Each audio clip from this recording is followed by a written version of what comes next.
Salam sejahtera Malaysia. Terima kasih kerana bersama-sama di dalam channel ini. Untuk mendapatkan berita terkini dan sentiasa baru, sila tekan butang subscribe, like dan share. Sila tekan butang notifikasi untuk mendapatkan berita terkini setiap hari. Denyut nadi suara rakyat bergema di channel ini. Kita akan mulakan berita terkini.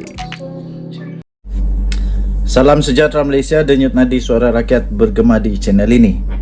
Saya hanya ingin bertanya, adakah Tuan Ibrahim sebenarnya sedang cuba menghina orang-orang di Sungai Bakap? Adakah dia sedang cuba untuk merendah-rendahkan orang di Sungai Bakap? Adakah dia punya fikiran, dia menganggap orang-orang Sungai Bakap ini tak cukup otak, tak cukup ilmu, tak cukup pendidikan, tak cukup akai nak fikir benda yang dia cakap tu betul ke tidak? Kalau memang betul kalau memang betul Tuan Ibrahim Tuan Man cakap benda yang dia buat dia cakap ketika ceramah kempen itu, ini seolah-olah satu penghinaan, merendah-rendahkan orang-orang di Sungai Bakap. Apa tidaknya? Bila dia buat saja ceramah, 2 sudah ceramah dia sekarang. Kalau 1 tidak apa, 2 ini maknanya memang berkali-kali dia fikir. Mungkin dia fikir orang-orang di Sungai Bakap ini otaknya rendah-rendah sampai ke lutut. Jadi orang-orang Sungai Bakap, pikirlah dalam-dalam, renung-renungkanlah, betul ke apa dia buat nih? Pertama, dia cuba untuk spin.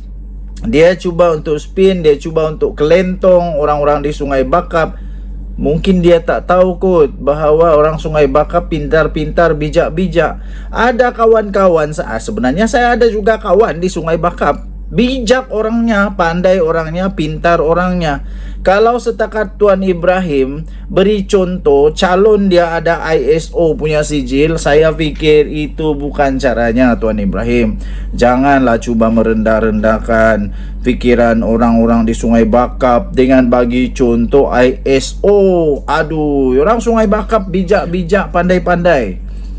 Bukan macam ahli-ahli PAS kot.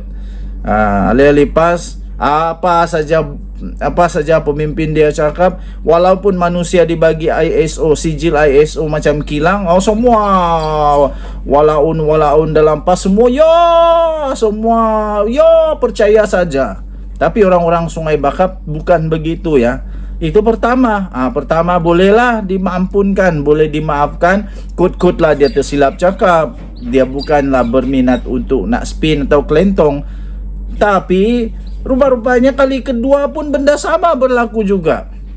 Apabila Tuan Ibrahim Tuan Man lagi teruk kali ini, dia bagi contoh yang lebih teruk, iaitu motor motor yang mungkin pakai diesel. Macam mana motor pakai diesel, tuan-tuan dan puan-puan? Saya fikir orang-orang di Sungai Bakap biasa nampak motor. Di Sungai Bakap ada motosikal besar, motosikal kecil, motosikal macam-macam, ada motosikal. Dan saya fikir orang-orang di Sungai Bakap pandai menilai motosikal itu naik isi minyak, diesel atau petrol. Janganlah merendah-rendahkan orang di Sungai Bakap, Tuan Ibrahim Tuan Man, sampai memberikan contoh, sampai beri contoh pula seolah-olah motosikal isi dengan diesel. Janganlah sampai macam tu, tak baik tau. Kalau nak tipu, nak kelentong, nak spin, kasih spin lah, tipulah orang-orang PAS, ahli-ahli PAS yang semua percaya apa saja pemimpin dia cakap betul tak fikir terus sentam, ini betul ikut je. Itu PAS. Tapi untuk orang-orang di Sungai Bakap fikirlah dalam-dalam, sesuai kada cakap macam begitu di kempen. Ada orang cakap dengan saya, kau tu memang pengundi PH. Saya tidak pernah undi PH, minta maaf. Saya tidak pernah undi PH sebab belum pernah dalam sejarah di kampung saya di tempat DUN di tempat saya tinggal, di parlimen tempat saya tinggal, belum pernah ada Pakatan Harapan bertanding di sini. Cuma baru-baru ini pernah ada bertanding, tapi saya tak undi Pakatan Harapan pun. Saya tak undi Pakatan Harapan, saya tak undi undi adalah rahsia kan. Tapi untuk nak kata saya ini baru DAP kah? Tidak. Saya tidak pernah jadi baru DAP. Kalaupun saya jadi baru DAP, kalaupun lah, tapi saya bukan baru DAP, tidak pernah kena bayar pun. Kalau nak jadi baru, kamu jadi sajalah, tapi saya tidak mau jadi baru. Legenda di Suara Rakyat berkembang di channel ini. Jangan lupa tekan tombol subscribe, like dan share. Bye bye.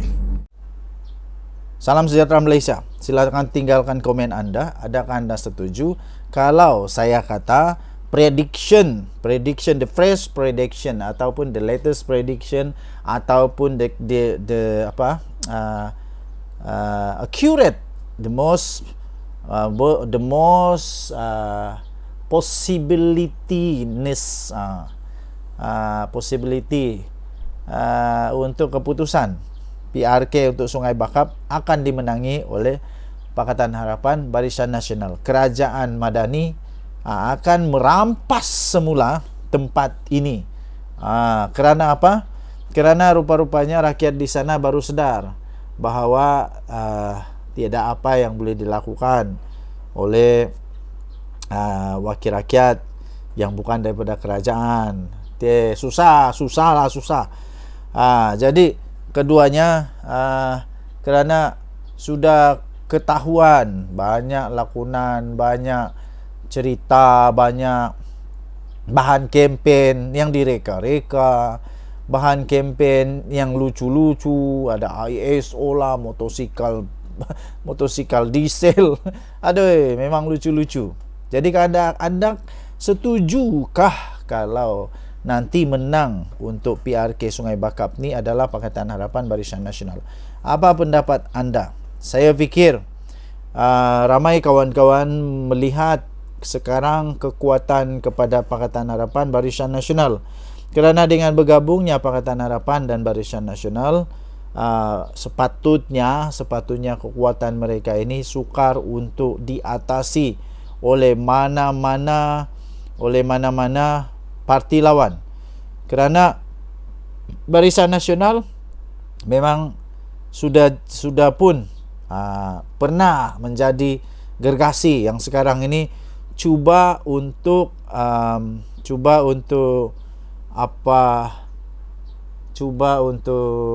bangkit semula. Bangkit semula sebagai gergasi sekali lagi. Lepas tu Pakatan Harapan memang sudah hebat sedialah. Dia lahir saja memang sudah hebat. Apalagi sekarang sudah jadi kerajaan. Jadi saya fikir ada benarnya Perikatan Nasional akan kalah teruk kali ini. Walaupun semua general perang, panglima perang, timbalan presiden, entah presiden kah datang selepas ini apa lagi entah. Tapi semualah orang-orang besar Perikatan Nasional tiba-tiba datang berkampung di seluruh dunia. Datang berkampung di Sungai Bakap untuk nak menang pilihan raya ini. Saya nasihatkan kepada semua pengundi supaya berfikir dengan dalam-dalam. Kalau mau pilih Perikatan Nasional, pilihlah. Kalau mau pilih Pakatan Harapan, pilihlah. Tapi fikir dalam-dalam mana yang akan membuat anda dapat faedah. Bukan parti dapat faedah. Ingat, bukan parti dapat faedah, bukan calon yang dapat faedah, tapi anda yang dapat faedah. Apa gunanya untuk menangkan parti kalau anda sendiri tak dapat makan nasi? Kalau anda sendiri tak dapat apa-apa. Yang mau dimenangkan adalah rakyat, bukan parti, bukan calonnya. Jadi fikir dalam-dalam sebelum mengundi. Pedulikan semua manifesto. Yang anda peduli, anda lihat orang itu boleh buat kerja kah? Kalau nanti dia dapat jadi ni, dia boleh buat kerja kah? Dia boleh kah? Macam-macam lagi lah. Dan jumpa lagi. Bye-bye.